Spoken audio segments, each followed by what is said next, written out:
And even like to stay on that, but outside of the Recs, right? With like in the modeling world, and you start getting out into the world, and you're going into, you know, different places to do shoots and stuff like that, right?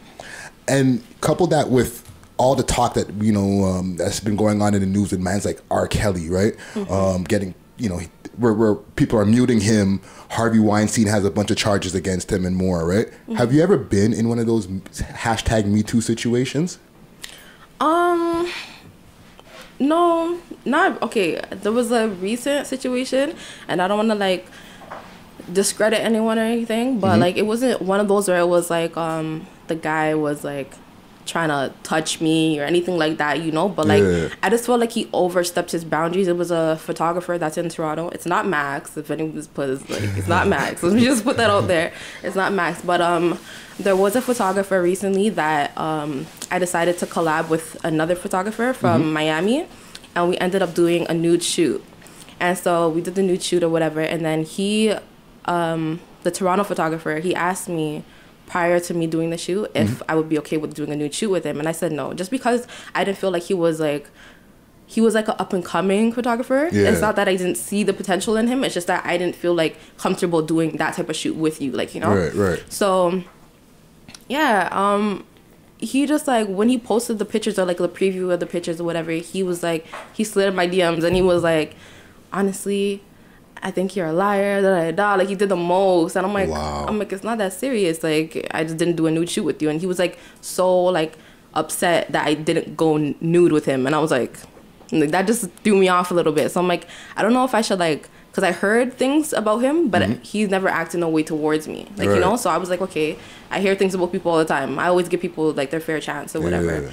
So yeah, when he was like so mad that I didn't go nude with him, it kind of like played back in my mind, like, okay, people were telling me that this is how you were acting with them, like, you know. I'm like, is that why? Or like, I don't know. But like, that's the only real situation that I've been in where I felt like discomfort.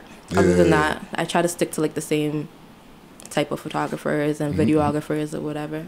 Good. And it's something that's, I feel, is going to continue happening in the game, but it's going to have more of a spotlight on it because of all of the spotlights that have been on these gentlemen that we were talking about before, right? And even I was like, you know, going through your IG, I see you had a quote, and you were used to do a lot of different quotes, right? Just like the white background with the quote, right? Yeah. And one of them you had said, "Never trade respect for attention." So tell us about that. You know what I mean? Like, what inspired that quote right there? I just feel like a lot of people will go the extra mile to get a like, and it's like, me being in the modeling industry or whatever, I've dealt with all the negative parts of it. People, especially in Toronto, as soon as you start doing things, like if I post a picture on my gram half naked or whatever, they automatically assume you take a flight. That's the least. You take a flight. Let's say you take, the past year I traveled a lot, so let's say you take a flight or whatever. In Toronto, they're thinking, okay, what is she doing to get that money? Whatever. Like, first of all, I do hair. I don't promote it as much as I should, and I'm gonna like get back on that. But I do hair, so a lot of my money comes from doing hair. I also do bottle service and whatever else I might do on the side or whatever, right? But I make enough money for me to support myself taking flights. But people see things, they're gonna see my Instagram, see that like a lot of times I'm half naked, and then from that they're gonna be like, okay, you know what, she's probably a telly thing, she's probably stripping, she's probably doing this, like, you know. And then people take that and they run with it, like they set it in their mind, like, okay, you know, this is what she's doing. That you never heard it from me or from anyone that like is like a close associate of me, like, you know. But you took from that whatever and just ran with it, like, you know. So I'm just like, it's just like a whole negative energy where it's like, just don't, you can't lose yourself in doing what you're doing to make money. Like, yeah, I might be here on Instagram half naked or whatever, but at the end of the day, you can't come up to me and be like, listen, I want to fuck, like, like, you know, and I'm gonna be like, yeah, you know, let's do it. Like, it's not like, I'm not that type of person, you know. But you see what, just don't lose yourself. Like, don't be like, okay, you know what, I'm playing this part on Instagram, I'm gonna play this part in real life. Like, you know, you can like separate your job from like your real life, if that makes sense. Like, I don't know, just don't lose yourself in it. That's what I mean by it. Yeah, a few more questions here. Now I'm going to switch gears a little bit, right? Now for an attractive woman like yourself, right? And you're out there, you're doing the modeling thing. You got people on the gram liking your shit all the time, just like, so people see you out there. Now for guys who want to approach you, what does a guy have to do when he approaches you where you say, yes, I'm going to give you my number? That's to run into me, honestly. Run into me, engage in conversation, and the conversation has to be thick. Like, I don't know. For me, like, niggas try to holler at me all the time. Like, so it's like, I don't really give people the time of day until I've seen them in person. We had a conversation, and I'm home thinking about that conversation. Like, if you leave an impression like that, I'll probably like message you and be like, okay, what is it? Yeah. Like, for me, when I'm interested in someone, I will tell you, like, I'm interested. You don't have to you don't have to message me first. I will message you first. Yeah. Like, but I don't know. Guys always try to slide in my DMs. It's the worst approach ever. Snapchat, Instagram is like the worst way to contact me, unless I'm already interested in you. You're and right. you'll like, yeah, it's just not gonna work. But yeah, like running into me, talking to me in a time where it makes sense, not like, well, I'm doing bottle service at a club. Niggas would love to do that. Like, so don't do that. But like a time where it makes sense to like sit down and talk to me, have a conversation with me, or invite me on a date. If I'm interested, I'll go.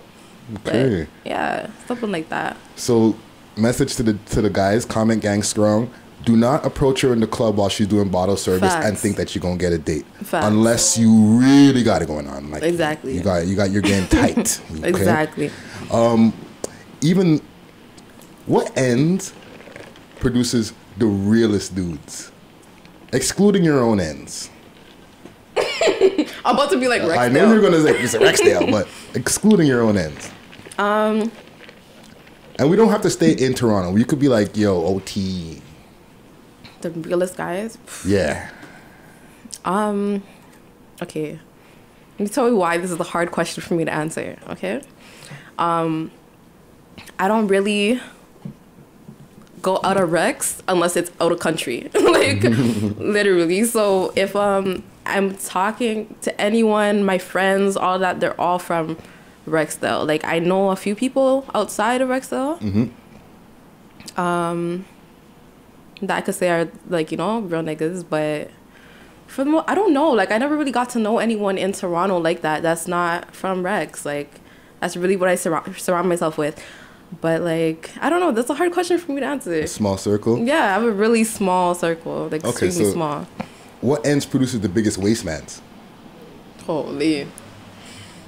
Okay, let me think. Who's the wastest man I know? That's the only way. Who's the wastest man I know?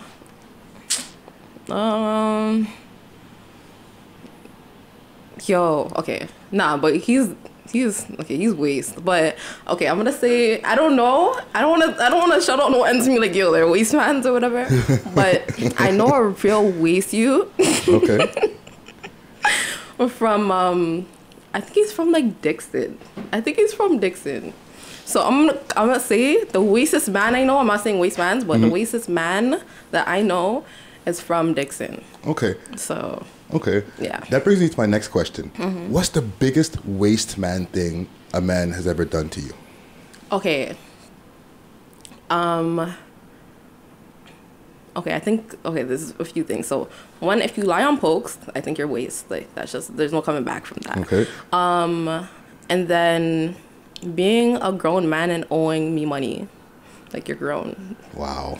That's weird. Like, I don't know. That's just what's weird to me. You can't, like, because I'll give it.